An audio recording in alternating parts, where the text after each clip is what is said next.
ప్రియమైన దేవుని పిల్లలారా, ప్రభువైన యేసుక్రీస్తు వారి పేరిట మీ అందరికీ వందనాలు, శుభాశీస్సులు తెలియజేస్తా ఉన్నాను.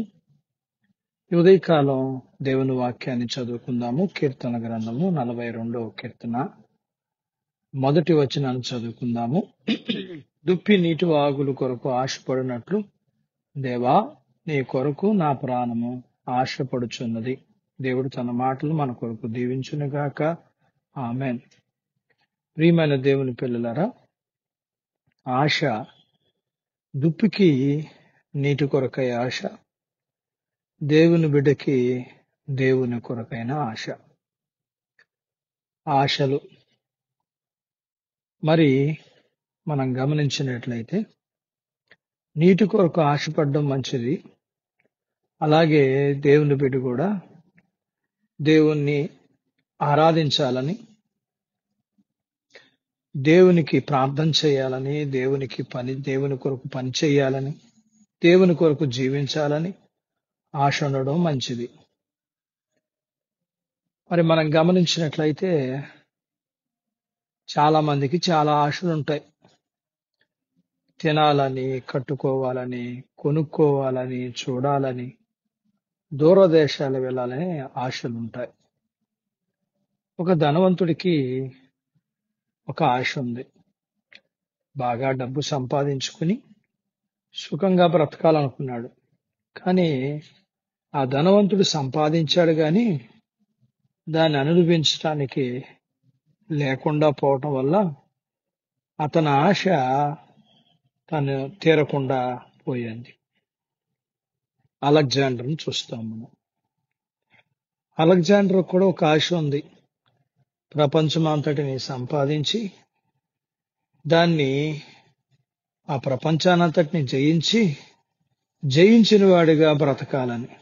కానీ ఆశ తీరకుండానే తను చనిపోయినట్లుగా మనం చూస్తాం. చాలా మందికి మంచి చదువుకోవాలని, మంచి ఉద్యోగం కావాలని, ఈ లోకంలో ఏ కొదువా లేకుండా బ్రతకాలని ఆశలుంటాయి. ఆశలు మంచివి. కానీ ఆ ఆశలు అత్యాశలు అయితే గనక అవి పతనానికి దారితీస్తాయి. ఇక్కడ ఒక మాట జ్ఞాపకం చేసుకుందాం. మైకేల్ జాక్సన్ అని పాప్ సింగర్ ఆయనకి ఆశ ఏంటంటే ఆయన పాటలకి అందరూ ఇష్టపడుతూ ఉన్నారు. అయితే ఆయనకి ఎప్పుడు కూడా అందంగా యవనస్తుడిగా కనపడాలని నల్లగా ఉండే అతను తన చుట్టూ డాక్టర్లను పెట్టుకుని ఎప్పుడూ కూడా చర్మ సంబంధమైన ట్రీట్మెంట్ చేయించుకుని బ్రతకాలనుకున్నాడు. అలాగే బ్రతికాడు కూడా. కానీ అతను ఆత్మహత్య చేసుకుని చనిపోవటం జరిగింది. అలాగనే కాల్గేట్ అనే వ్యక్తిని మనం వాడుకుంటున్న Colgate toothpaste, Colgate brush, ఇంకా దానికి సంబంధించిన కొన్ని వస్తువులు ఉన్నాయి. ఇతను క్రైస్తవుడు, చిన్నతనం నుంచి దేవుణ్ణి ఎరిగిన వాడుగా ఉంటా ఉన్నాడు. మరి అతను చదువుకున్నాడు, ఉద్యోగం లేదు. అయితే తాను వ్యాపారం ప్రారంభించాడు.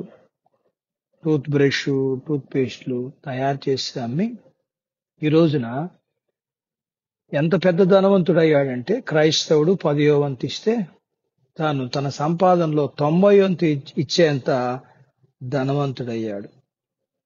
అతని ఆశని దేవుడు తీర్చాడు. దేవుడు ఇలా అంటాడు, నరుల ఆశ కలిగి ఓపికతో దేవుని కొరకు కనిపెట్టడం మంచిది. దావీదుకు ఒక ఆశ ఉంది, దేవుని మందిరంలో ఉండాలని, పరలోకంలో ఉండాలని. హిజ్కియాకు ఒక ఆశ ఉంది, దేవుని మందిరంలోకి వెళ్లి ఆరాధించాలని. పౌలుకి ఒక ఆశ ఉంది, దేవుని కొరకు బ్రతకాలని.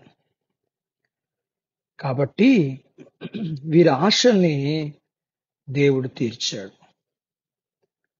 కాబట్టి ప్రియులారా, ఎందుకని వారి ఆశలు తీర్చబడ్డాయి అనంటే వారు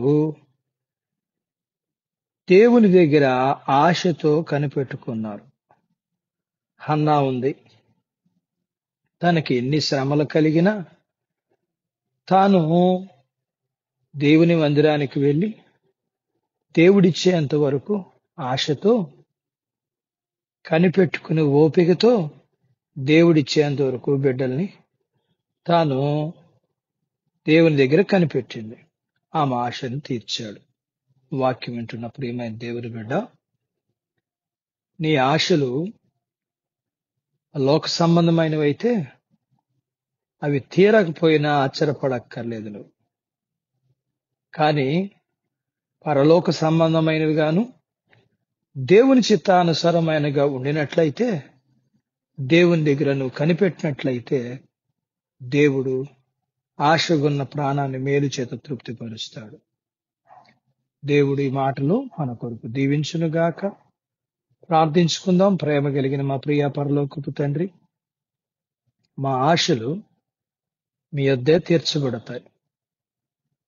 మేము పరలోక సంబంధమైన భూ సంబంధమైన ఆశల విషయంలో, కోరికల విషయాల్లో, ఇష్టాల విషయాల్లో మీకు ఇష్టానుసారంగా, మీ చిత్తానుసారమైన వాటిగా మేము కోరుకుని మీ దగ్గర ఓపికతో కనిపెట్టి మీరు ఇచ్చినప్పుడు వాటిని పొందుకుని ఇప్పటి వరకు మీ దగ్గర ఆశపడినవి పొందుకుని మా కొరకు గొప్ప సాక్షి సమూహంగా ఉన్న భక్తుల వలె మేము మా జీవితాలు ఉండగలగటానికి సహాయం చేయమని వాక్యం వింటున్న మీ పిల్లల కొరకు ప్రార్థన చేస్తూ ఉన్నాను. వారిని, వారి కుటుంబాన్ని, వారి కలిగినంతటిని, చిన్న బిడ్డల్ని, యవనస్తుల్ని, వృద్ధులని, స్త్రీ పురుషుల్ని, ప్రతి వారు చేసుకుంటున్న జీవనాధిపతులు, ప్రతి వారికి ఆరోగ్యాన్ని, ఆయుష్ని ఇమ్మని, వారు చేసుకుంటున్న జీవనాధిపతులను దీవించమని, ఆధ్యాత్మికంగా, శారీరకంగా, ఆర్థికంగా బిడ్డల్ని మీరు దీవించమని యేసు ప్రభువారి నామములో స్తుతించి ప్రార్థించి వేడుకుంటున్నాను తండ్రి. ఆమేన్.